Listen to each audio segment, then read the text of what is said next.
All right, the boys are back. Ladies and gentlemen, it is Friday, April 18th, WrestleMania Eve, Pat. My goodness, we Yeah. have a whole lot that we can talk about today, you guys. But I mean, I'm here with Pat, my man. It's been a while, and I didn't even think about doing this until he responded to my tweet about Mariah May yesterday. I was like, this is the perfect time to catch up, dude. So it's like, let's fucking jump on. 314 Fallout. WrestleMania, which I'm Yeah. sure not many people are going to want to talk to us about, but we're gonna. And you can get your questions in and control the show, of course. But we're just hanging out for the most part and catching up, Pat. So I mean, aside from the troubles that you were telling me about before we went on air, how are things in general, my man? I mean, in general, they're fine. It's just I'm not gonna be the one. I've decided, like, with my body just hating and rejecting me, I'm Uh-huh. not gonna be constantly tweeting about it. Right? It's just like, Good just assume if idea. I'm gone for a while, like my body decided to reject me in a I'm different hurting. way. Yeah, just I'm in pain. That's pretty much it. But yeah, otherwise good. How about you, man? How's the old uncrowned?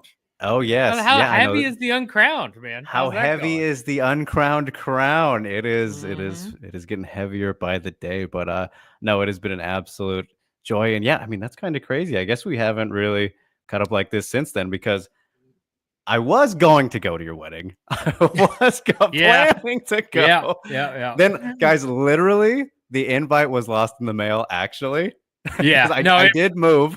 yeah. You moved it. It got sent back to me, I think, like 2 weeks before the wedding, and I was That's like, so return to funny. sender. Like, what is? And then yeah, I didn't. I thought you understood when the wedding was, I and had then no idea. oh yeah, yeah, yeah. Then it That's happened to be on my birthday weekend. I was like, well, yeah, yeah. I love No, you, it's Pat, but I love me. there were no hard feelings. I was like, oh yeah, no, that's totally fine. Like I it's was pretty bummed though. I was trying to think like, can I just go down there for that? And I gotta hop back on, figure out all these plans, but it's all yeah. good. You missed the beer burrows, man. We got a couple Oh of no. donkeys that just walk around, just hand you beer. It was tight. Really? That sounds Yeah. incredible.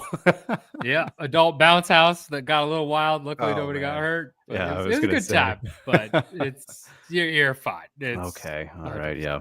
We'll make up for it for the next UFC Austin or something. I don't know. Yeah, yeah. Whenever that comes Um, around. I mean, what they have the annual Houston shows these days, right? That's the I thing. mean, yeah, they've almost done an annual Austin show at this point. It's been like 2 or 3 years in a Yeah. row. I mean, Yeah. and Texas. There's always a Texas yeah, there's show. always a Texas show. 100%. Yeah.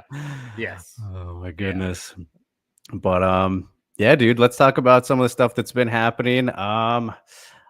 Let's get the wrestling out of the way. How's the wrestling Yeah. fandom been, and how are you feeling about this WrestleMania coming up here? I mean, I don't know if you've noticed, Pat. I think I told you though, but I am officially a wrestling writer now because of Uncrowned. So Oh, nice. Yeah, I do yeah, the yeah. weekly coverage for Raw and SmackDown. So I'll be working tonight, and then of course Nice. doing some stuff tomorrow night. But this is topical for me now. I've gone full Yeah, circle no, in my yeah, life. yeah, you are 100%. Yeah, I mean, for me, I have like with everything going on, I've been this way for a while now where I watch generally the pay-per-views on both AEW and WWE. Right. Occasionally we'll watch a Raw or SmackDown, or I haven't really watched NXT. I see like highlight. Basically what I do is I watch a highlight show that shows like, hey, here's what happened. And then if I want to dig deeper Oh, into it, some of the YouTube that people do for a whole show and the highlights, those are like godsends, dude. If you yeah. miss, Oh, just you get everything you need. right, and it's just too much time. Like this was Yeah. always the problem with wrestling. Why I fell out of it back in when I was 20, right? Is like when they moved Raw to 3 hours, and then you had ECW at the time, which was like under WWE, and then you had Yep. SmackDown. This is like this is 7 hours a week of like, Yeah. and now I have a wife, so like I can't just sit around and watch wrestling. Turns Mhm. out, Who would have just thought? yeah, I know. PSA. Apparently, your spouse wants to hang out and do stuff all the time, which is Mhm. fine. But yeah, um, but yeah. So it's WrestleMania. This year feels weird, right? Yeah. Like, I thought it was strange enough when they did Jay Uso winning the Rumble, and then did Gunther, because it was like Gunther Cena was right there, right? Yeah. And then Mhm. you had the Cena heel turn. I was like, okay, understand where they're going with this, but that I don't know about you. I'm very curious to hear your thoughts. the execution of the promos is there, but like the substance for Cena's heel turn isn't what I thought it would be. And it's like, I don't know. It just feels like it's not it doesn't feel like WrestleMania week. It feels like it's like a big pay-per-view coming through. Cool, lots of stuff, but it just doesn't.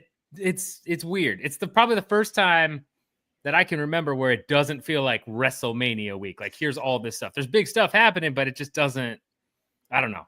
Yeah. What are your thoughts on it? It is weird, man, because I think that this is a very special and unique case where 40 last year is impossible to live up to. Like, right. And it's interesting because we did a column on this, a roundtable on Uncrowned Shameless Plug there. Go check it out, you guys. But we were comparing like the cards, and I think actually you look at like top to bottom, match for match, 41's actually better. I'm more interested in the matches specifically, but most of the stories are fucking ass. They've been executed poorly. It's a thing where when I looked, I noticed I had a little bit more excitement about the matches than like some of my longtime friends who were like at WrestleMania right now, die hard, like live and breathe WWE. And I was like, why am I more excited about this than you? And it was like, I think it's because they've been following the stories more closely, right? Like I'm just looking at pure matches. I'm like, oh, that sounds good. But it's, I mean, when I caught up on some of the storylines and figured, I was like, oh, okay, this is interesting, right? And then you've got this PR week. I don't know what WWE is doing. I mean, I kind of do from a business standpoint. I could go into a long tangent about it, but like, it's the TKO coming together is what's happening. I think they've seen what UFC has been able to do with some of their political flex, and so now they're trying to hop on board there. By the way, over under on the old president showing up tomorrow or I think that's been confirmed. I'm pretty sure. Has that been confirmed? Yeah. Oh, okay. Well, there you go. I was like, okay, there you go. I think the question is, does he get an entrance like the UFC? I mean, I like if they bring back the old Donald Trump Titantron from when he was like that'd be pretty great. Manager, that'd be wouldn't hate it. Was it the money? Yeah. It was like a weird like Shane O'Mac like in between McMahon and JBL. Like it was very strange Titantron, just his face like smiling. What a time. That's so funny. That was around like the end of my childhood fandom too. I remember like that was like WrestleMania 21 or 22. It was one of those, I think. And I think I only lasted a couple longer before, giving it a break for all these years. I don't know. I'm like you said with the Cena thing, I think the biggest, it's still weird that he has like not changed other than what he's saying, kind of like, and if you listen to him, I get it and all that. And I think without Cody, it would kind of be a nightmare because when it started, I don't know if you saw like the first couple or, when he first came out, it was like, all right, this is dragging on. And then Cody totally saved it at the end there. But the biggest fucking problem, Pat, is like, are you still there? You are frozen. I think I might have lost him. Looks like I might have. That's what happens when Pat and I get together. The internet cannot contain us, can't hold us down. But I'll look at who is here right now. Susan is here. What is up, Susan? We got James is up in here. Go, Synchro, Jimmy, Rio, all the boys. And the girls, of course. We'll see how good to see you guys. We will get to the questions. Don't you worry as we wait for Pat to I love when he gets when the depending on the images, the still shots are always a fun time there. Oh, look at there's old Joseph as well. Love you, baby. Discord boys. Getting my weekly late night MMA fix with PFL. There you go. PFL chatter. Are we going to get into PFL talk today? It's always fun to talk actually to Pat about the PFL because of the business side of things. So once he pops back in here, maybe we can chat a little bit about that. Because yes, there is an event tonight, believe it or not. The promotion for the season. It's not been so great, as all of you guys know. Just kind of how it goes with the PFL sometimes. But I guess while we wait for Pat, I'll circle back to my thought there on Mr. Cena.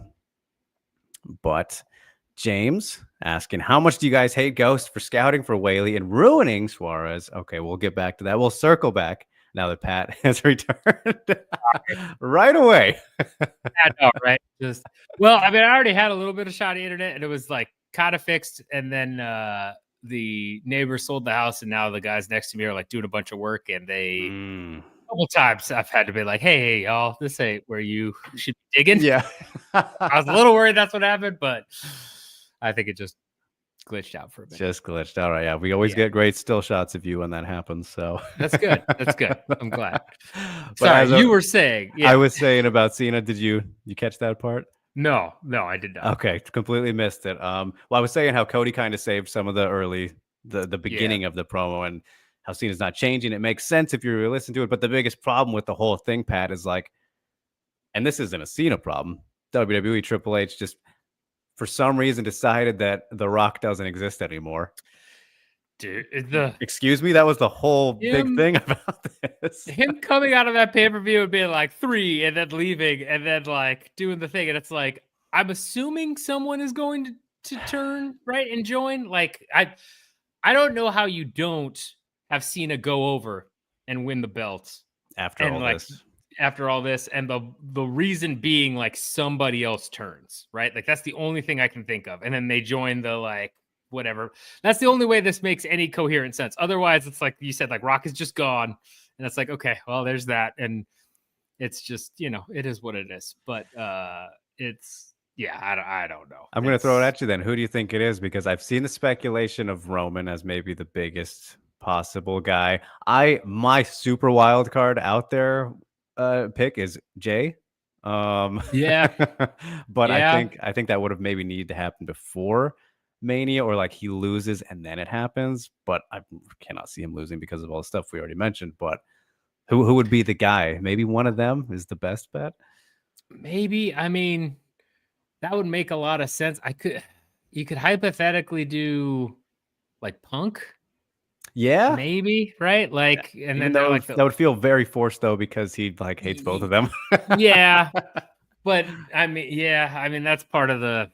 Yeah, I mean, I don't know. I mean, somebody was talking. I saw some thread, and I forget who it was, where somebody like alluded to being like some promo that's, or like the Rock promo with the third man. I don't know if it was Seth Rollins or something like that, but they said something where I was like, oh, that could be the person, or like Randy or something. I don't know. But either way, like, I honestly have no clue. I don't think it's Roman, because I gotta imagine one of Rock's like last matches, if he's gonna do, is gonna be with him. And that's probably gonna be one of Roman's last matches too.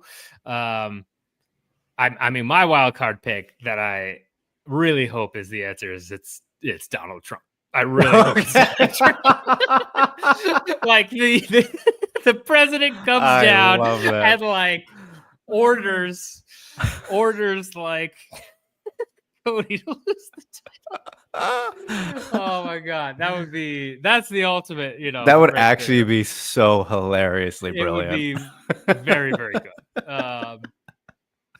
Hey, he's a Hall of Famer, you guys. Yeah, he's a Hall of Famer. He could go in there, and tell Cody to stand down. It'd be a whole thing. It'd be very funny. I love that so much.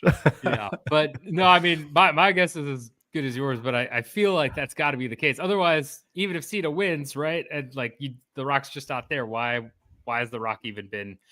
I don't know. Their storylines have been kind of all over the place. Yeah, and I'm a little mad we're not getting Cena Gunther too, because that match would be so good. Yeah, that would be a good one. And I like that you mentioned Randy, because I think he's got to kind of factor back into. He's got to be like Cena's retirement match, because he's the biggest rival that's available. Edge is gone. JBL would have made sense, but of course he's kind of up there and not that exciting of a big name choice. Well, and Randy Cody, right, is right there. Like, you got to do that. So, I mean, actually, the more we talk about it, I think Randy makes the most sense to be the third guy because he's older, right? He's got history. Just with lost Cena his and Rock, match. Just Yeah. lost his match.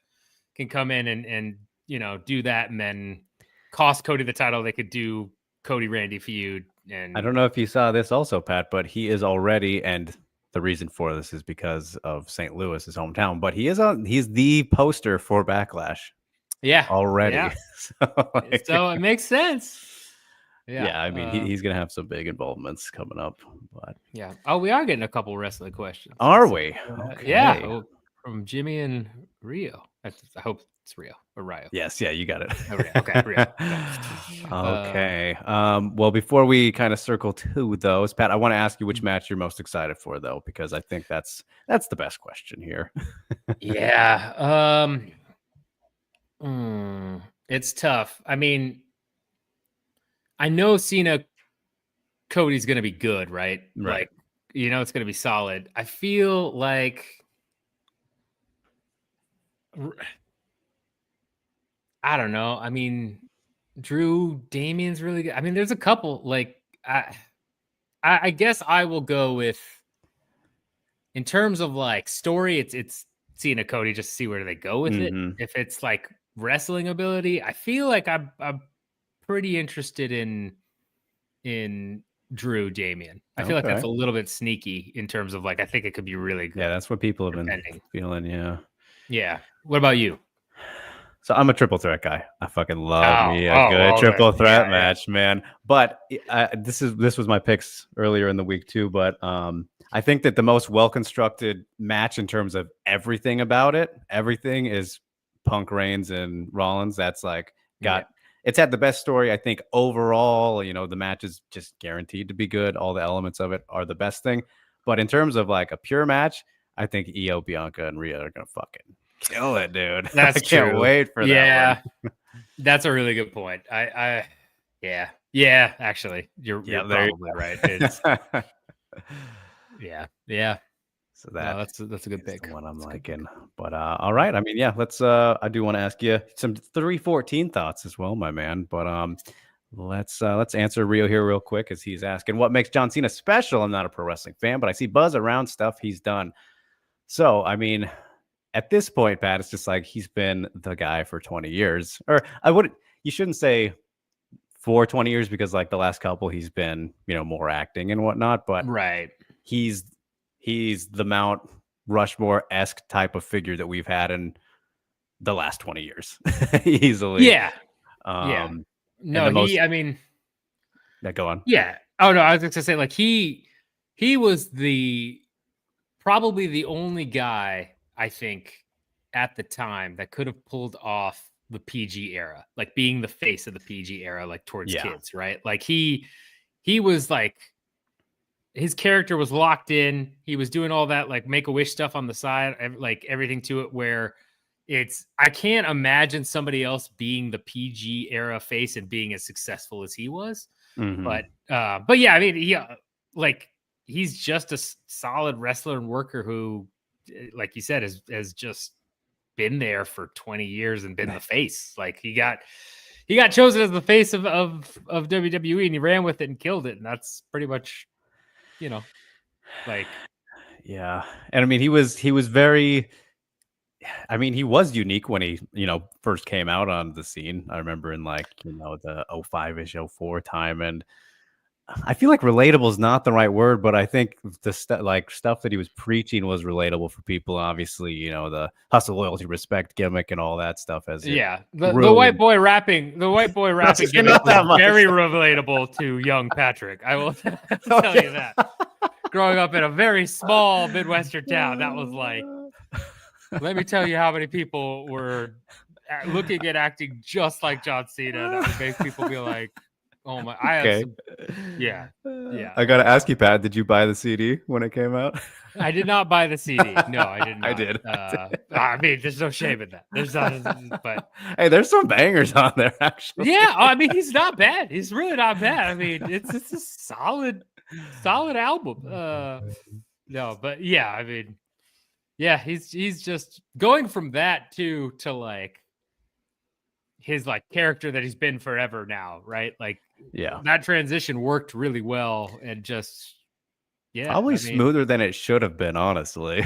yeah, 100%, 100%. Like, but yeah, I mean, he's just like that's what makes him big. He just got it. In a lot of ways, it's like Roman Reigns, right? Except he's actually done more crossover stuff now. But it took him a long time. Like him, Batista, the Rock, even although the Rock Yeah. was probably the easiest transition in Hollywood. But like, yeah, I mean, it takes a long time to make that transition in general. Like he's Yeah. just now breaking out into other stuff, and he's been trying to do it since like the Marine in Yeah, dude. 2006. That was like the time that we were Yeah, saying. yeah. He didn't get Walking Tall. Walking Tall get Nope. you a foot into Hollywood. What a movie! I love Walking Tall. Oh, yes, a classic. That Classic. one and Yeah. what was the other one? Yeah, I Uh, remember the first two they had. It was that one, and then Walking Tall was the Johnny Knoxville one. yeah. Yeah. There was the Sean William Scott one was the other one. Oh, the Rundown. That was it. Yeah, Yes. yeah. That was like kind of like Walking Tall. And like it'd be They were on both TV, and you'd be very like, "Is this Walking Tall? Is it the Run?" Yeah. And do you remember like when The Rock started his like every movie he was in, it was like, nah, he doesn't use guns. Oh yeah. And then it got to the point where And he's like, then, all right, I gotta use guns. yeah. Then he joined Fast and the Furious. It was like, Yes, well, exactly. the biggest guns. The biggest guns and everything else you could imagine. But Jimmy throwing at us here. How do they determine the winners of WrestleMania beforehand? I mean, really kind of all depends on the stories for the most part. I mean, that's like the most complex question you could ask, Jimmy. Like, Yeah, what's I best mean, for business, Pat? Take it yeah. away. What's best for business? I mean, so I was thinking about this the other day, and I can't think of another example. There probably is one out there, but like what makes wrestling so unique and part of the allure of it, I think, is it's the only like weekly scripted show with storylines, like not like a sitcom, like Yeah. kind of like a storyline show where they are writing it as they go along, and depending on what happens, they can immediately pivot and improv to do whatever, right? Yeah. Like that's part of the appeal. And so WrestleMania generally, like they have everything mapped out well ahead of time. They know exactly what they're going to do. Especially nowadays. Yeah. Yeah. I mean, you had Kofi Mania and Bryan Danielson where like they just had to pivot because like the metrics were too strong. Yeah. And that makes sense. But like other than that, it's pretty much mapped out and like, no, it's done. Like we're doing this.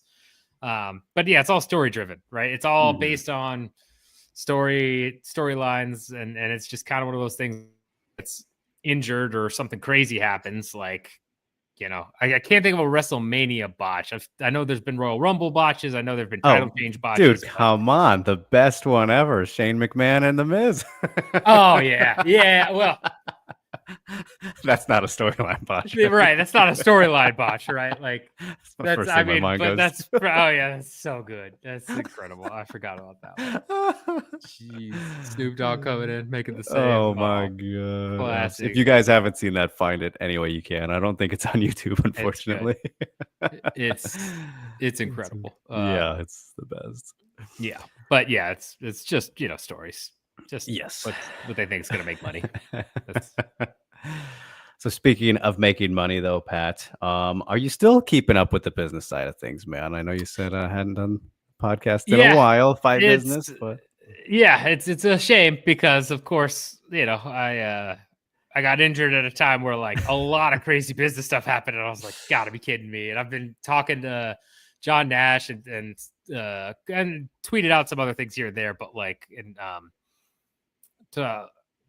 can't remember the last time I talked with Brandon Thurston, but like, I mean, I've been keeping up with it basically. And it's an interesting time. It's UFC made a big gamble, put a lot into politics, and it paid off for them in spades. Yeah. Right. And now you're seeing WWE start to make that transition too, just under the banner. But I think it's going to be a very interesting year or two for them, I would imagine. Just both of them, because they've really now put all their eggs into this basket. You can't really unring the bell the way they've had, you know, Trump at his big cabinet. Like, that was so weird, dude. I mean, so that was at like what in November, and then again in Miami. And it's like, have you talked to anybody that like any media that's been to those shows? I haven't, because I've been out of loop on that side. But like, they must have that place locked down. So right, like you've got like you've got a ton of like. So I know I haven't heard about actually the like security type stuff, but I'll always remember like 244, I think, was the first one, right? And that was the first UFC event I covered. So great coincidence there. But Trump went to that one, and the security to get in there at that time, back in 2019 was fucking bonkers. Like they had dogs, like, the sniffing dogs and shit. So like I feel like I've been to another one since then that he was at, but I can't remember. But that was the only one. 244 was the only one where they had like intense security to let us get into MSG. So it would make sense for, especially when everybody's fucking there. Right. Yeah, it's crazy. Like the FBI. Yeah. I mean, it's and the other thing that's super interesting to me is I have heard through multiple people now. I saw a story about it, and I reached out to a couple of people that like are more on the business side, don't even touch UFC that much, but know like sports business or other stuff. And like, there are the amount of deals that are happening in some ways, like at those events that he shows up at, is crazy. Like, that's all I'll say is like, from what I've heard is like, there's definitely like political power broker deals happening, like, or at least rumored to be happening. Like it's become kind of a forum of like, if you want an audience there, you want this, like, buy a ticket, and then it's wild to see. It's super weird. It's super strange. But they've now put all of their eggs in that basket, so it's kind of a scenario where I see it either paying off really well for them or coming to bite them. Yeah. Depending on how things, go from a greater standpoint. But yeah, it's just a crazy time, man. So I gotta ask you, because I think I get asked about this kind of every time I go on the live stream by the boys here. But I mean, how are you feeling about where UFC is going to end up now in terms of like the rights of the broadcasting and all that shit? Because I feel like they gotta be spread a little bit. That feels like what it's leaning to. And what I said last week was, I can't imagine them going away from pay-per-view. I just feel like, as great as that would be for us, I don't know. What do you think? I mean, so here's how I view it, right? Like, I think I tweeted about this a little bit, but I didn't give too much elaboration. So I view it as, Dana's already talked about multiple packages. Like he said, like, look at the NBA. Like, you've had Mark Shapiro, you've had multiple TKO executives, and Dana himself talk about like splitting up the rights. And I view it as like 3 rights packages. Apex events, which are just, run of the mill fight nights. The fight nights that travel, that you get like a little bit more look UFC Des Moines, right? Like, it actually has some like depth to it, stuff like that. And then pay-per-views, like the cream of the crop in terms of card quality, or should be. Yeah, exactly. Yeah, depends, right? But so I see it, those are broken up into 3, and I think TNT and Max is probably going to aggressively go after Apex, I would imagine. Maybe Fight Nights as well. Maybe the Fight Night package as well. But I think Apex, just because I see them plus Netflix going after those, because that's the type of package that would drive subscriber growth, right? Like, that's going to get all the hardcores to sign up. The ratings aren't going to necessarily matter. It's going to be like, hey, I have to watch UFC. Like, I need to pay for this. I need to sign up.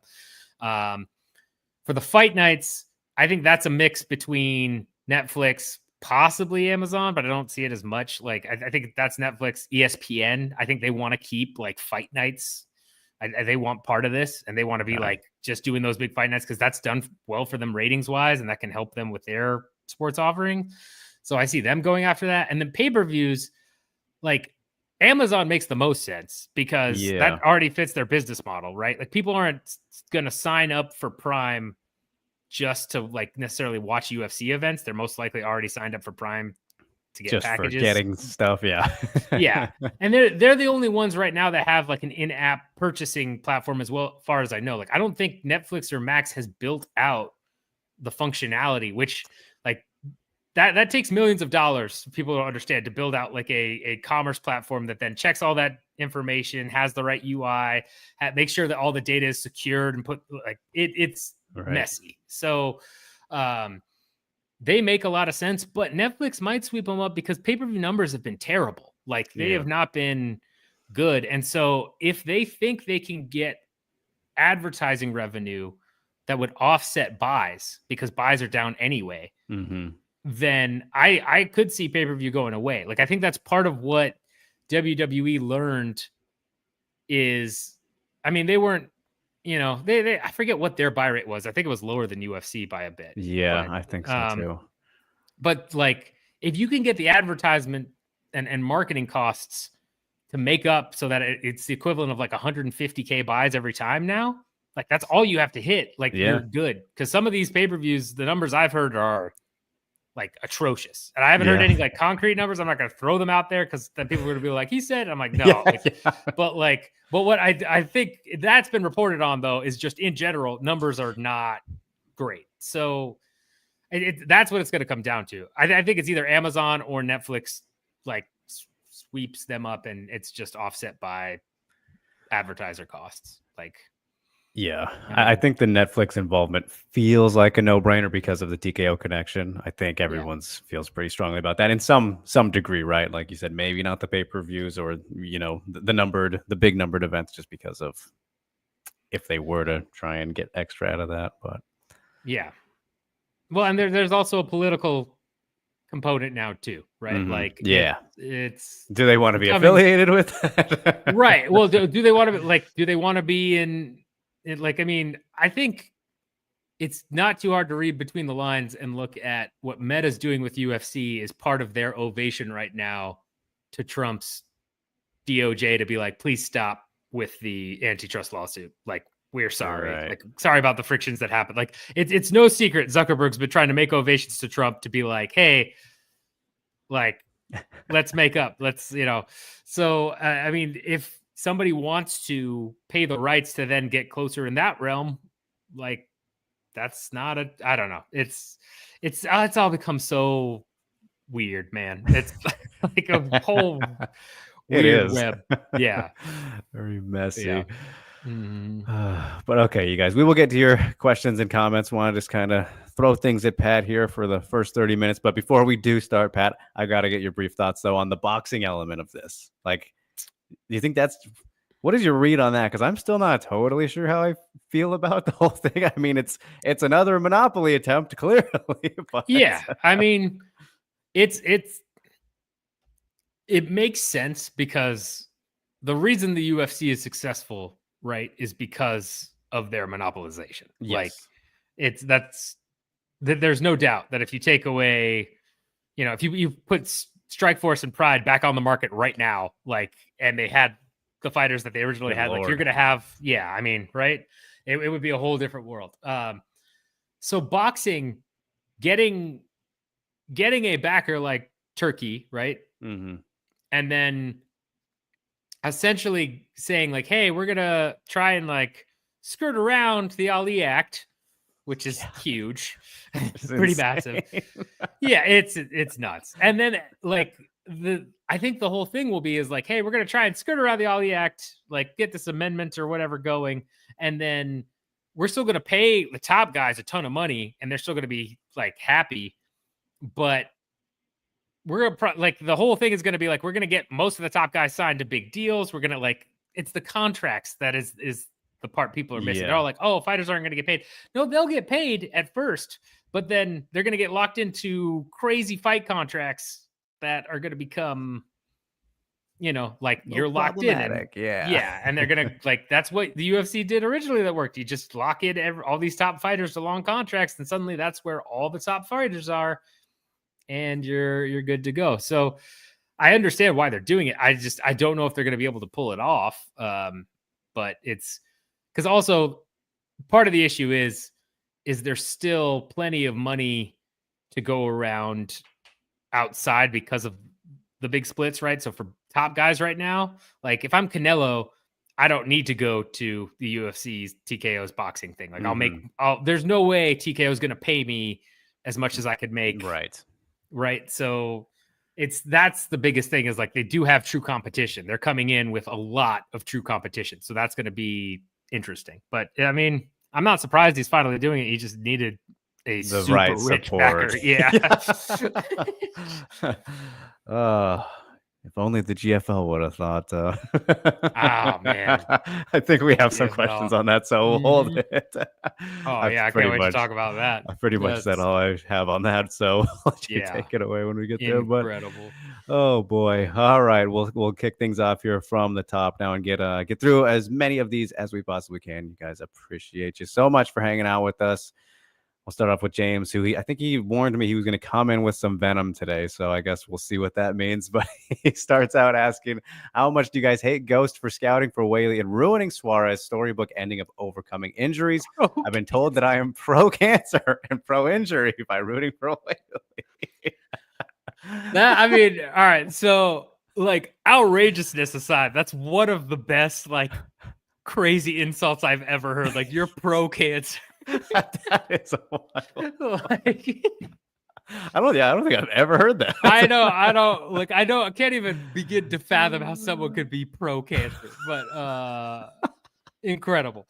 And pro-injury. Yeah, no. I don't hate Ghost for scouting. I mean, that was like a amazing performance by Whaley and Tatiana. I don't know. Like, I don't know if it was an off night. I don't know if she really couldn't do anything. Right. Like, I mean, I'd love to see a rematch and see if it's as dominant as it was again. But I mean, that's just it is sad for the Suarez overcoming injuries thing. Right. Like, especially because she probably would have been champ before Whaley had she not gotten hurt. Right. Right. Like, it was trending in that direction. Right but that's, it happens. It's the fight game. It sucks for Suarez, but Whaley put on a clinic. You can't take anything away from her. That's kind of my big thing. I think with that fight is like, I'm pretty inclined to believe it always looks like that, whether in the parallel universe where Suarez gets the belt first and then is defending against Whaley, which I mean, that very likely could, that was another universe, like that was a thing that did happen. I'm inclined to believe it looks the same way, but in this case, it's like, man, I don't know if the timing of it worked out, because they shifted. It was supposed to be Verna versus Suarez, and just how all of it came together. Like, again, I think it would have looked the same anyway, but I don't think it helped, how this finally happened. And the luster was lost a little bit, like James mentions the story, and it's like, it was dragged out for so long. No one believed it was even going to happen anymore, so in terms of that ending, it was kind of like over in my head. To an extent. Well, and she was going to like 125 and 115 too, exactly. Right? Like, it was kind of like what's going on here type deal. So no, I mean, I don't think you're pro-injury or pro-cancer for rooting for Whaley. James, scratch that one. Use it in the in the back of your mind, though. That's a funny one. That's a very good one. And Ghost here says the UFC has an already diluted product with the Apex shows. Will the multimedia deal make the UFC's products worse? Okay, that is a good question. In terms of whatever happens with the rights and all that, Pat, like we were just talking about, I don't know. I feel like things won't change too much, unfortunately. I don't think they'll be better or worse. I think we're kind of stuck in this limbo until competition emerges out of nowhere. I mean, honestly, if I'm like, I think the problem is, okay. I would say it depends on the length of the deal. That's the biggest thing, right? Like, sports media rights has finally seen a little bit of a blip in terms of like starting to trend down from there. Like, they've been on this crushing, like, doubling, tripling, just, you look at the NFL rights, you look at like MLB, NASCAR had that huge deal earlier, NBA, skyrocketed. Like, they're starting to like see, especially with the macroeconomic environment getting rocky, like advertising gets hit really bad in recessions. And when things happen like that, we're in a weird dicey position there. And so there is a blip. I think if it's a 2-year deal, which I do not think would happen, I don't think the TKO would ever accept it. I think if it's something like a 2-year deal, I think you end up seeing like some of the best cards we've seen on these Apex shows in a while to highlight like, hey, here's what's going on. I think more likely you see a 10-year deal, 20-year deal, like what WWE did. Yeah. And the product will get worse. Like I said this 3 years ago, it's getting there. Like we're going to get to a point on the body lock. yeah. It was either on the body lock or on like a guest podcast. We're getting to a point. We will get to a point where when you see that little board of like who's fighting or whatever, it's all Dana White Contender Series people, like for every single card. It's too. We were like 95% there. Yeah, we're very close. And people, when I first said that, people were like, no, they won't. Like people won't watch. I'm like, yeah, they will. Yeah, they 100% will. Are you kidding? Like people, there's no real competition. Like PFL is kind of there now, but I mean, we know, yeah, right. And we know the type that are like jonesing to watch it every week. Like they'll watch, they'll complain, but they'll watch. It's like wrestling. That's the crossover with TKO. That's a great point. Yeah. Yeah. Like the people will hate on a product and be so mad about it. Be like, this is the dumbest thing ever. And they will watch every single week. Like, so yeah, I think it gets worse. That's my theory. Unfortunately, that's terrible. Yeah. Yeah. But it will hit a bottom. It will hit a bottom, right? At some point, hopefully, until we get like a. You want my super ultra bad prediction? Sure. Like doomsday scenario. So they've got like a new Tough Enough out, right? Like LFG for WWE. Oh yes, or whatever. Yes. I think we're gonna get to like we're doing like tough type stuff, but instead of like established fighters, it's gonna be like training brand new people, doing all of that stuff, like, or like fresh from start. You mean fresh from start, or like 1-0 or 2-0, like super early tough, like right, like think back to like heavyweights, like tough 10, like that type of style, like, and it's gonna be where they have no representation, they're brand new, and they get locked into just crazy contracts where they'll have like 10 fight contracts. And it's just gonna be, that's my doomsday, where it's like we're gonna have to watch like the Ultimate Fighter to like see every person in the show, like that's pretty bad. It's bad. I don't know, like that. It would take a lot to get to that point, but it's possible, which is crazy. Certainly is possible. Yeah. Good Lord.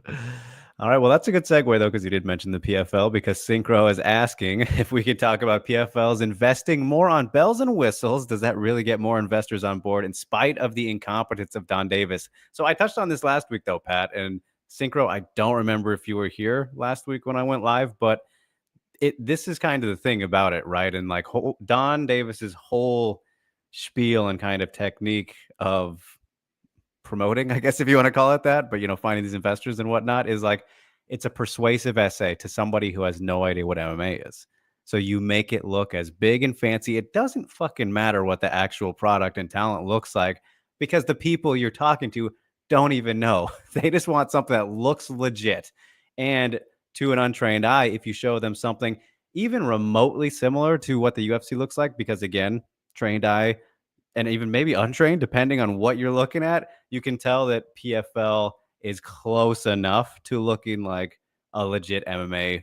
Well, not to say it's not, of course, that's how that sounded, but like on the UFC scale, that's what I mean. Because of course, this is the thing though, the America shows are not. The America PFL shows, for some reason, are still, these very small type of apexy, more on that side of than the big, what they do in Europe and outside of, America. But yeah, that's the whole thing, is you're talking to people who don't really fucking know what MMA is, right, Pat? Yes. No, I'm very proud of you, Drake, because thank you. You hit the nail on the head, and you have now just explained. Take that example to anything that's ever been involved in private equity, and you now have the majority of private equity. I'm learning. Yes. I cannot tell you how many, like, the apps I've seen, the things I've seen get like $5 million in seed funding. And it's like, this is all you have to do is spend 2 hours, 3 hours digging into this. This is the dumbest thing in the world. But you've got people who have like a bunch of money and have 30 minutes to like invest, and all they care about is finding ways to make their money back quickly. Look at the investment. I've seen and talked to investors before who don't like the product, but they like the terms of the deal. Wow. Like, I can pay this much, and I expected, like, I get like, here are my safeguards, here's my return. They don't expect the product to succeed or the service to succeed. Right. They do not care. They're just trying to make more money. So wow, that's like, yes, you hit it right on the head in terms of like marketing and just trying to be like, because like what Washington Wizards owner is in this, like a couple. Who else is in this? Like a couple other big. Like they're just investing, right? Mm-hmm. They're just trying to grow their money in different like. Yeah, it's gambling. They're hoping for a hit. You're hoping 100%. For a hit. Yes, that is exactly what it is. It's that's how that works. So yes, that's why they're doing all that bells and whistles and all that stuff. If you look back, UFC did a lot of that type of stuff too, right? Like, true. I mean, they used to have stages. They had entrances and shit. They had entrances. They had. I mean, think about the old International Fight Week and how big of a marketing that was. Man. You had 3 events in a row. You had the 5K. You had like. All these different like karaoke with Bruce Buffer and Rashad Evans and all this other right. like you had when he blew his ACL. Right. Yeah, which is amazing. But yeah, you had all these events and it was just pure marketing thing. And then the minute they got bought, like, nope, cost cutting. We're done here. Like, that's private equity, dude. That's how it goes. Yeah. Mm-hmm. Dude, I've been bringing this up to a couple like friends and other media friends and everything the last couple months, but it's like, do you remember I think it was probably right before ESPN when they stopped doing like the gladiator intros and shit like that. Yeah. Just the feel felt so much more intense and dramatic, you know, like with the dark backroom interviews, that it was just the fighters responding and that's all you heard. That got you so much more into like the start of a main card than that was like all you needed. Dude, like one of the last greatest promos, the Rousey Holly Holm like little girl growing up promo, right? Where they like go through their lives and all that. It was like, oh, that's like really good marketing and like a great like, here's this event. Like they don't do anything like that anymore. Not even close. It's like and PFL, to their credit, is now like doing that type of stuff, right? With the behind the scenes, like get you more invested in the fighters. But it's just to I guarantee if they got as big as the UFC or they got a deal like the UFC, they'd immediately stop. They'd cut for sure. You know that pacing issue, you guys? Yeah. Oh, yeah. Yeah. 100%. 1,000%. Yeah. No, it's fucking crazy. Yeah. Private equity, man. You love it. It makes your heart bitter, man. Sure. It's really, when you start to look at, oh my God, yeah, it's you're not kidding. All right, Jimmy here asking, how bad of a matchmaker is Mick Maynard? How can he royally mess up Kyoji's first fight back? Is his lack of self-awareness finally catching up to him? So again, I touched on this a little bit last week as well, Pat, but my devil's advocate kind of reaction to this. I'm going to try not to repeat it too much for you guys because I know you probably heard it, but like a lot of the top guys right now are kind of, busy with it's kind of jumbled up a little bit, and it looks like they're obviously committing to the Kai Kara France title shot, which I'm like, whatever about, because Kyoji 1,000,000% deserves it more than him, I think, pretty comfortably. I mean, if you want to talk about when Kai came in and they did it felt like one of the first crossover fights we'd had in a while. Champ versus champ, of course, albeit bantamweight versus flyweight, all these things. Kyoji's literally the flyweight champ, though. Ryzen coming in, all that. The story of him coming back in general. That's right there. And my suggestion, Pat, was like, if you're not giving him a title shot, and of course, this is way too good to be true, but you have the trilogy with Kai set up. You're taking what Japan and Ryzen has built for you. Put that on a main event in a Return to Japan. You're good. You don't need to do anything. The people know what you're giving them. So it's like, Tagir Ulanbekov in Azerbaijan, sure. Yeah, I mean, right, like it, and a lot of it comes down to what did Horiguchi sign in terms of a deal, right? Like, Right. True. how much money is he making? Like, before Mick Maynard It's a even pay cut. like, I can tell you guys that much. yeah, I mean, I'm sure, like, I bet it is. And then with like, I'm sure, like, if he wins the belt, then he gets the rewards. That's generally how it works. But like, first, like, especially with the way things are now at TKO, I could tell you that like the matchmake, first thing they do is they set like, cool, what's our estimated costs here? Great. Here's like, Oh, I think we got him. We lost him again. wait, can you see me now? You lost me? Oh, there you are. There you are. Okay. You're, All right. you're still frozen, but I can hear you. Okay. Well, sorry. But it's a situation where it depends on cost, right? If Kyoji got a higher base and they want to cap that card, right? Like, which especially you're doing it in Azerbaijan, like logistical and just overhead costs are going to be higher. Yes. Then you give him somebody that's not somebody who, like, I'm sure Kai came in on a higher than normal contract from being.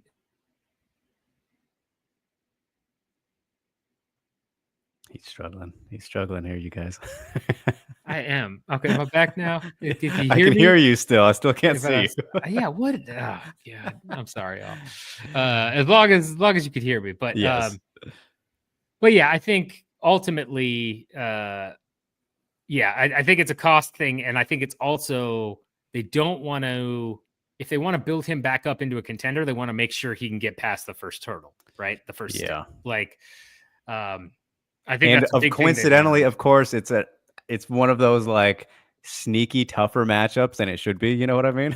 Like, yes. Oh yeah. Yeah. Like, of course, we'll give you a low rank guy who's actually kind of threatening. Well, and they've been on a tear of just trying to be like, hey, you're a former champ or a other promotion's big guy. Like, true.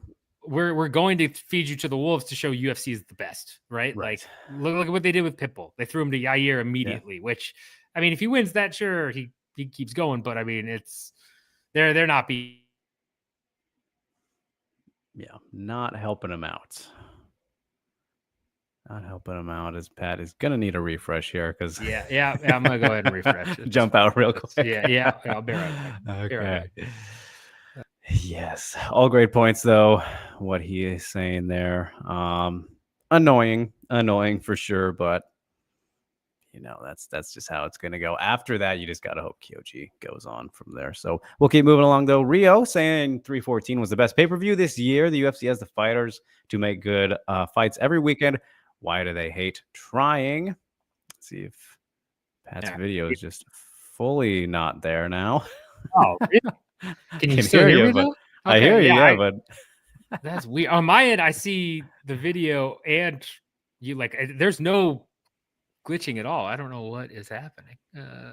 Maybe the people could see you. Let me see if anyone's saying I can anything. try that too. Maybe not. Otherwise, I'm just. Oh, Ben Davis is here and he wants to win the WWE belt. Sure. The Gooch deserves better. Agreed. Yeah, no, my video is not showing up on the live stream. All right. Well, we can hear you though.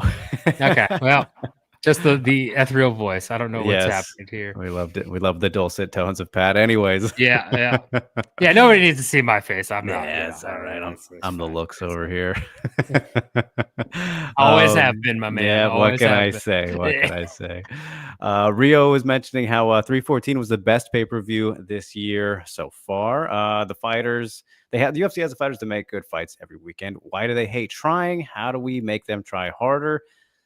I mean, we kind of touched on that already, Pat. Yeah. So I mean, it's they're not gonna. They don't need a Rio.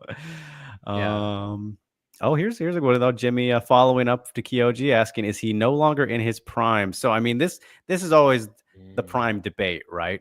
Because in terms of age, Kyoji, what is he like? 34 now. Let me look real quick. Kyoji is 34. I nailed it. Look at that. He will be 35 at the end of this year.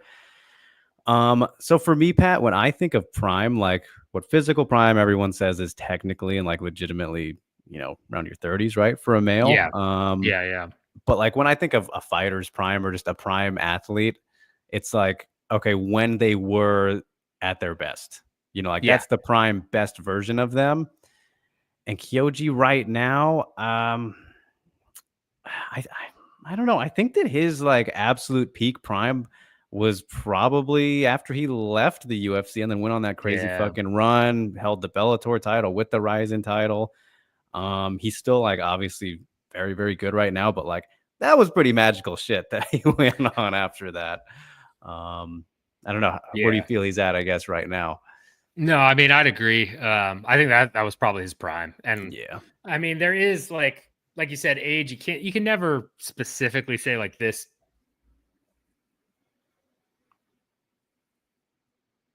Okay, I think Pat's struggling again. Are you kidding me? Okay. You cut out. There you are. Okay. All right. Man, I hate technology. All good. All good. I hear you. But so yeah, I don't think he's in his prime anymore. I think that was probably his prime run before. Yeah. And then yeah, I mean, like it depends on the wars you've been in. Depends, like I mean, look at Henan Barrow, right? Like that dude fell off a cliff. But then you look at Andrei Arlovsky, who like looked terrible for like then 2011 multiple times. Yeah, multiple times. Just the king of like losing 5 or 6 in a row, then coming back and putting together a 4-fight win streak. Just king of it.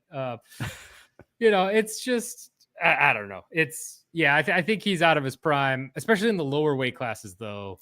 Like it's right there was that big thing where Volk was the first fighter I think to win after 35. Like yes. And that's crazy. Like that's a crazy stat. So I mean, like while you don't put too much on age, the fact that there's only been one person to ever,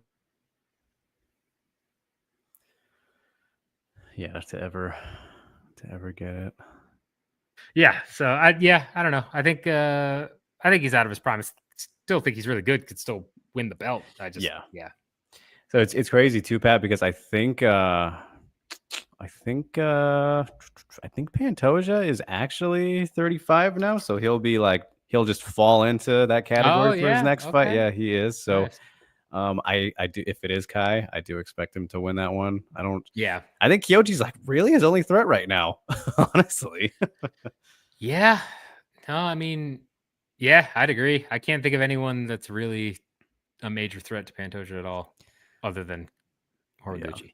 Yeah. And that one's exciting too because they're teammates and they're down to fight. So that'll be be tight. That'll be a good one. All right, Synchro. Moving back to some fun PFL chatter. He asks, do you know who does the matchmaking for PFL? How does Dakota Ditcheva not have a fight booked? They're supposed to be Bellator, but they can't even do that right. So I see the matchmaker for PFL. I'm not sure who it is in the US.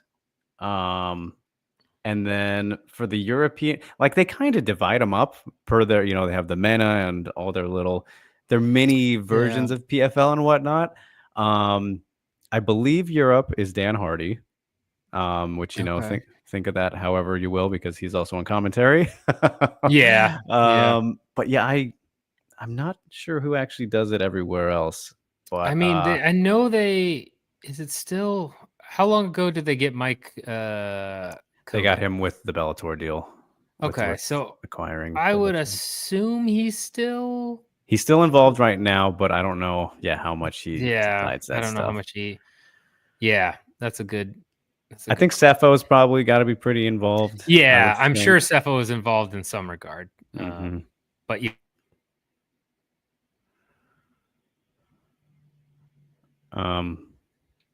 Pat just keeps chopping. Hold on, I'm gonna leave and then I'm gonna just use my phone's internet. I bet. Okay, all right, let's go off the data. Yeah, I know this is ridiculous. It happens, you guys. But how do they not have Dakota booked? I think you know the answer to that one, Synchro, because PFL doing PFL things. But what Don teased? He teased news today, I think it was, or was that yesterday? He teased news after Dakota said, that she's being kind of shelved and whatnot. So it's frustrating. It's very frustrating to see, these great fighters. It's a momentum killer. Just completely kills the momentum of what they had after starting the year with, the Paul Hughes and Usman fight. And funny enough, in that tweet from Don, he didn't mention Usman, so I don't know what's going on there. But yeah, crazy times. Crazy times. That's all right. Pat is still invisible. I don't know what's up with that, but can we hear him? Maybe not. Can you hear me? I can hear you. Oh, Still you can't can't hear see me? you, so I don't know Okay, what's yeah. up with that. I think that's a StreamYard anyway. thing. Let me Yeah, I think check that's a the- StreamYard thing because, like, when I look the live stream, it looks like I pop up and then I disappear. So I don't know what's. Okay, on the actual video portion. Yeah. So I don't know what's happening. Yeah, it probably is StreamYard. Oh no, you're not showing up there on the viewer part either. Sweet. Yep, awesome. Sweet. All right, we'll keep it on me then, everybody. But we can hear Pat though, so that's good. All right, Rio throwing it at us. When Ilya Topuria left 155, did he leave? Or wait, when he left 155, did he leave something in his wake for the 145 weight class? You're confusing me here with this one, Rio. There are weirdos on social saying that Volk is a paper champ when he's clearly not. So I think you got the weight classes backwards there, or I don't know. I'm reading this one incorrectly, but I mean, maybe if you put 4 there when Ilya Topuria left 155, did he leave something in his wake for the 145? Maybe. Yeah, maybe. Yeah.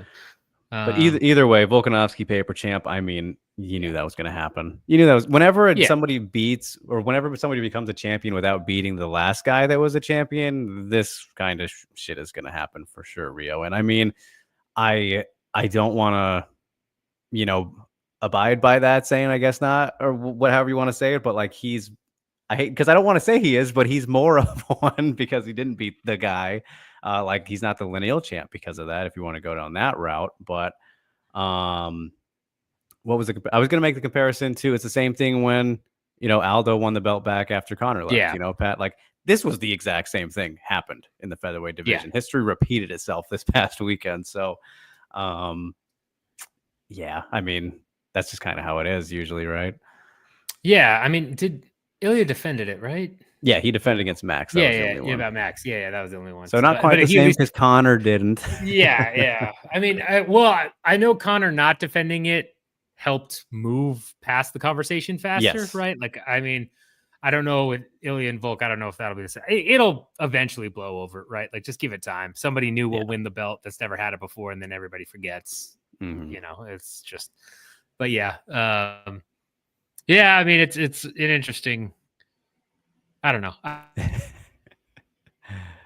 The whole dynamic there of the vacant champs taking over or the vacant title getting decided. Yeah. All right, we'll move on here. Synchro. Okay, I'm gonna let you. Let's just let you lay into this one, Pat. Synchro says the UFC WWE merger. How does that work exactly? Invited Vince. You come on, Synchro. You gotta know why. Yeah, I mean, I could spend 2 hours talking about this. This is such a broad question. I know. Yeah, highlights, right? Like the merger was a spinoff from Endeavor because they wanted to get rid of debt and they were mad about like just all that other stuff. And it was a way for Vince McMahon to sell the company and get his foot back in with all his like sex scandal, terrible scandals stuff going on. Like it was a win-win from their perspective. Like, hey, we get to combine these companies into a whole new company. And at the same time, Vince McMahon gets to keep his power seat. He's like one of the few things.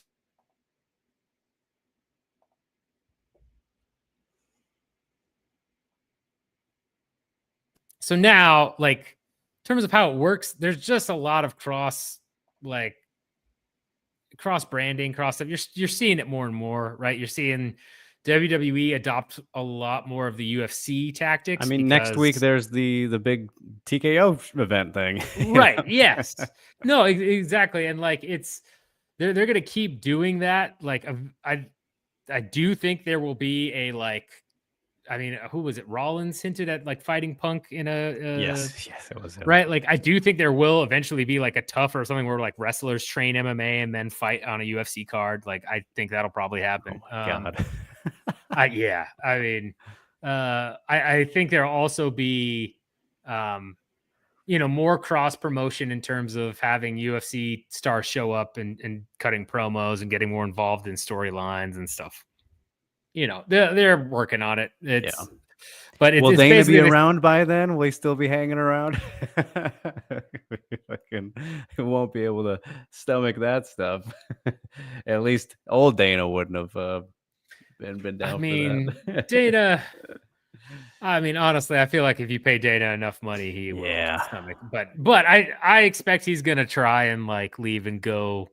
I think he really wants to do Power Slap or something like Power Slap, like boxing, right? He wants to do his own thing. So I don't know how much longer he stays, but yeah, I mean, that's the highlights is right. They saw synergies, especially with partnership and branding.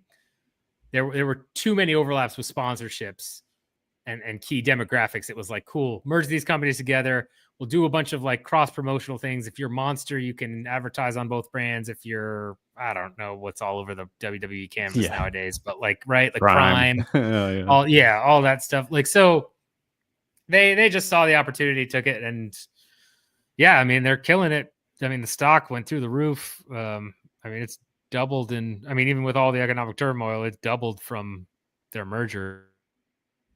Right.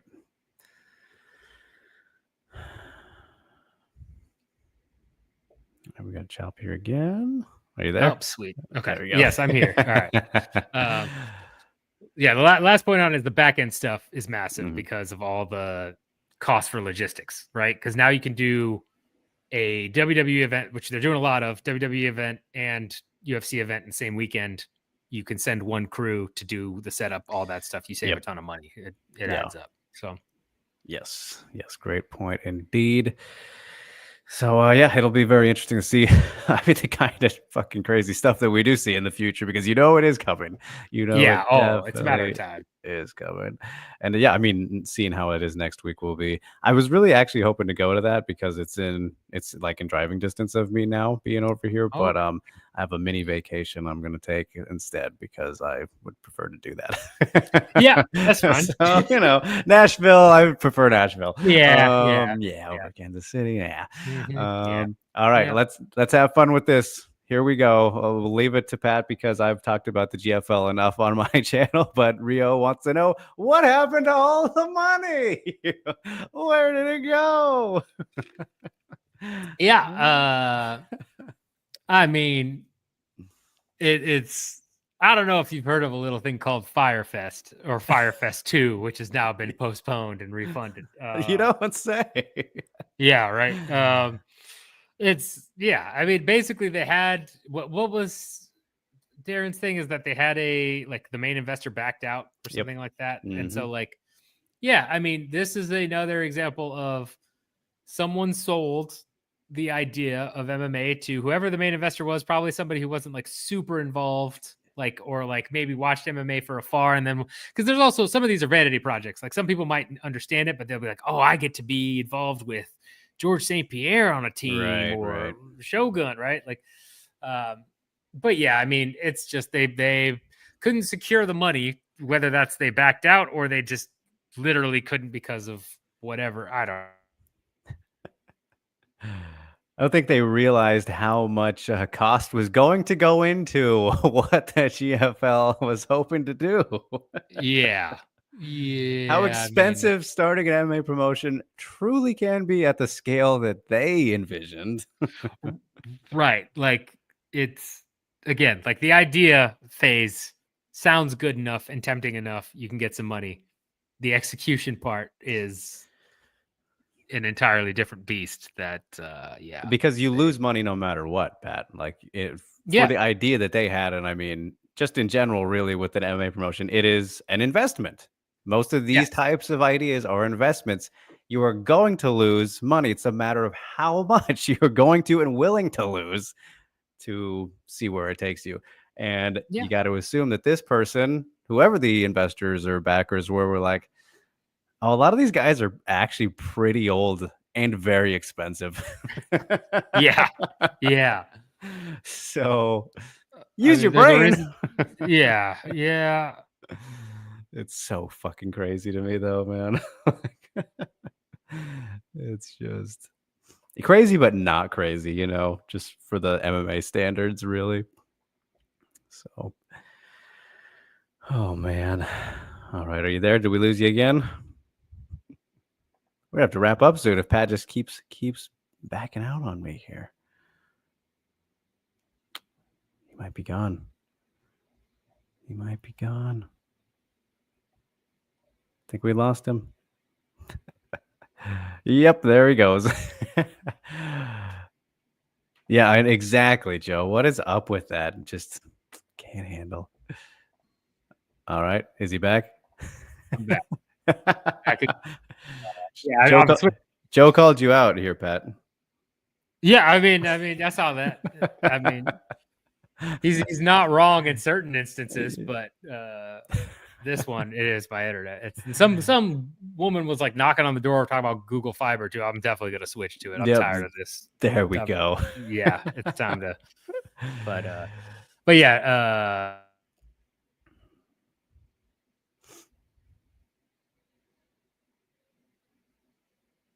General should have been the end of it. Like, should have been like, oh right, I'm not going to put money into this. This is not. Yeah. I mean, it got farther than it should have, which was not very far. Right. But I mean, you got Sage Northcutt acted like he was like at home getting called at a draft, which was amazing. That's by far the highlight for me. Is like incredible. But yeah. Okay, Ghost here. This is just a quick one. I mean, I don't know if there's a real answer to this, Pat, but he's asking why Chatri and Don Davis love using LinkedIn. I don't know. Maybe it's a character thing. I don't know if there's a specific reasoning to like. This is actually a fantastic question. Oh, okay. Because not enough people catch that, right? Like they're just like, why are you using LinkedIn? That seems dumb. Yeah. And yeah, like boomerish. Right. It seems boomerish. It seems, but like and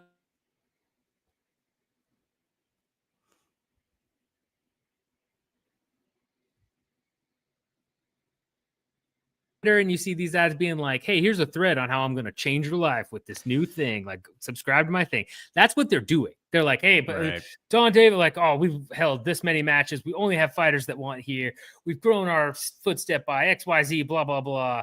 Like, all that stuff. It's literally to like make sure their engagement is up so that a potential investor or somebody who's like more on the business side sees it. Like, LinkedIn is just the private equity Facebook, Twitter, whatever you want to call it. That's why they're on there. Like, that's why they hit that so hard. Like, they'll also hit Twitter. They'll also do Facebook occasionally, but like LinkedIn is. I mean, Don promotes all of his tweets, Pat. I don't know if you've noticed. Yeah. Oh, yeah.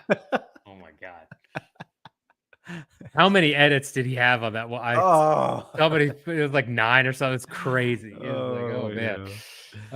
Yeah. But yeah, no, that's why he does it. It's actually a good call out. All right, yeah, there we go. I didn't realize it was.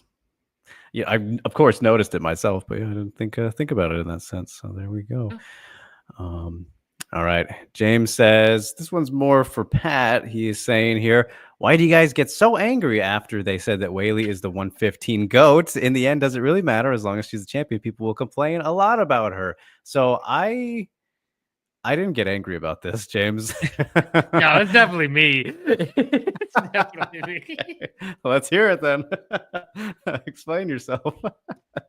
So my whole thing is like Whaley got fast tracked into a title shot. Talked about that multiple times, right? Like, got the belt, lost the belt, got somewhat undeserved rematches for the title afterwards. And just in terms of, not that she doesn't have the skill, because she's great, we all know that, but like, but it was one defense.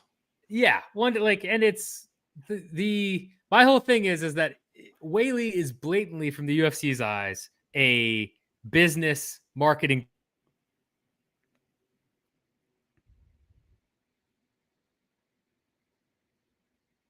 is the Asian market overall. And that's fine. But when Rose beats you twice and then you basically force Rose to go up a weight class so that she can't go back and fight for a third time, right? Like, I don't know. It just seems, I don't know. I don't know that I could call her the GOAT. Like, it's give her some, like, I'm not necessarily calling Rose the GOAT. It's just right. Like, I don't know. It's tough. Like, she may end up as the GOAT, but like calling her the GOAT right now, I also just get mad about people calling people the GOAT right now, but when they're active. Yeah. When especially when they're early act. It's not like she's like defended the belt 8 times, right? Yeah. Like, then it's a no-brainer. It's like when people called Izzy the GOAT at 185 when it was like, I don't know about that, and then you see where he is now. So it's kind of, I don't know.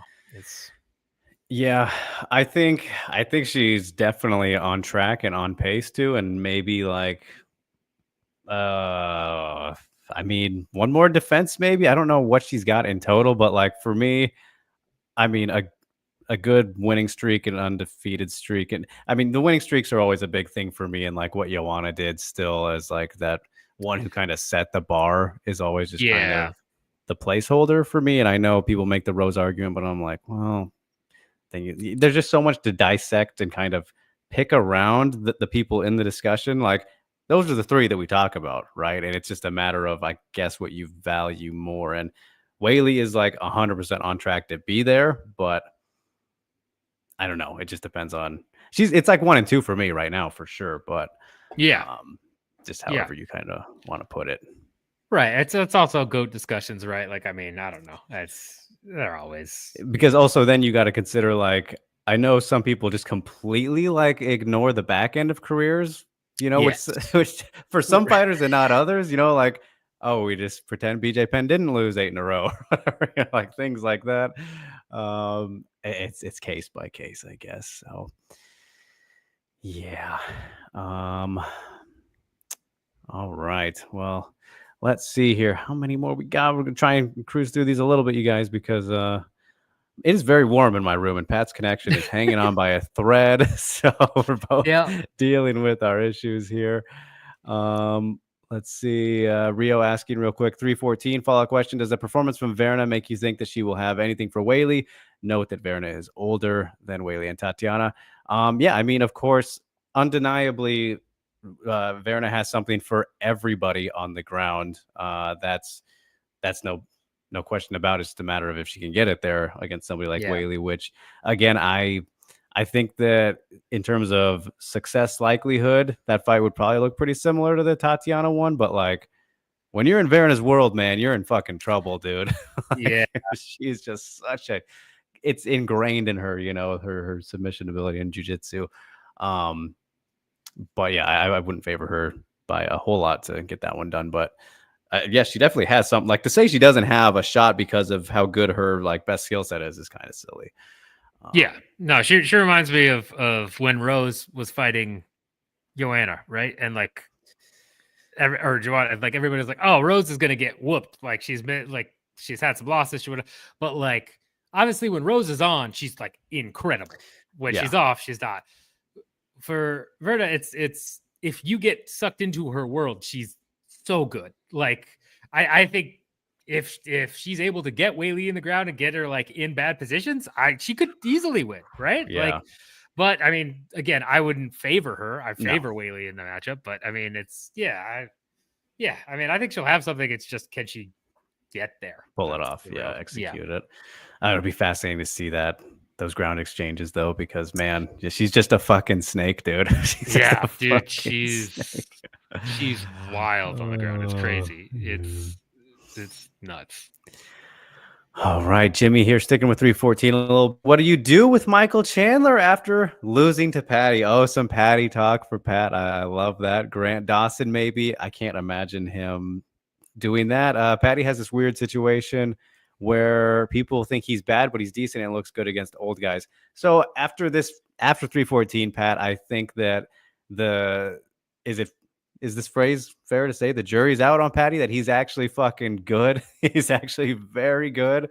I I get the nitpicking you could do with some of the opponents and whatnot, but you look at since the Ferguson fight, I know it's only 2, like he's leveled up significantly, and it doesn't really.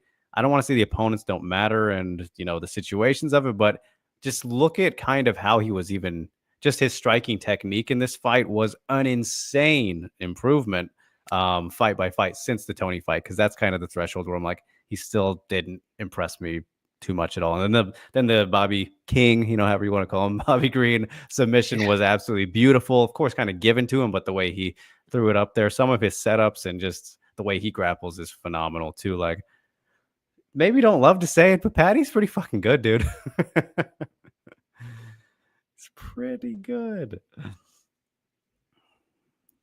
Like,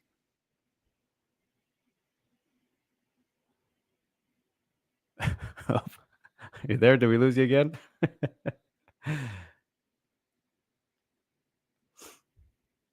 give it a sec.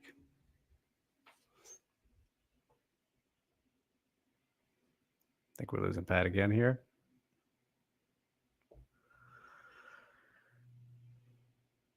Maybe a little bit. Maybe a lot of bit.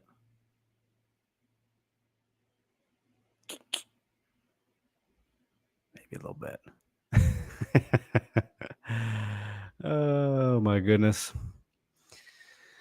Oh my goodness. Oh, yep, we lost him. There he goes. There he is. Maybe. yes. Can you hear me? Yes. Yeah. Anyway, so here's the thing. He might be good. Okay, not sold. I'm not, because he looked way better. Agree 100% with your assessment. His striking looked better. He looked slicker on the ground. He's made some improvements.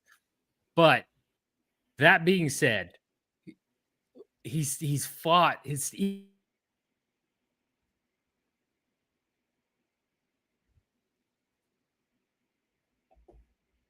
on the Ferguson path, or on the, is he on the path now where he's going to fight a Grant Dawson or an unranked guy and he's going to get destroyed, right? Like, he's just like, is he falling off? Because he's been in some wars. Yeah. That's the real question. Is he falling off, or is he, no, he's still good and Patty really has leveled up?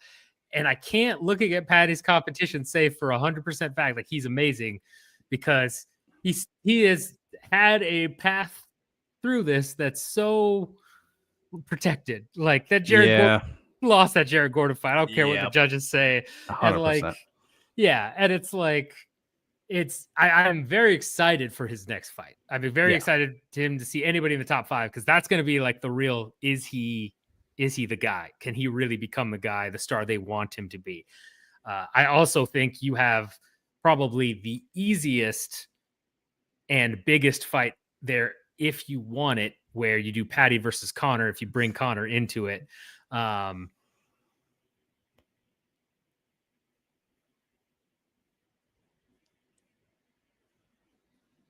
Can't tell if Chandler has also fallen off a cliff or not, because Chandler's in that weird space where he's either fallen off a cliff and he's going to never win another fight against anybody again, or he's just had a rough string of losses and he'll bounce back. And that makes a huge difference in terms of how good Patty is. So I don't know.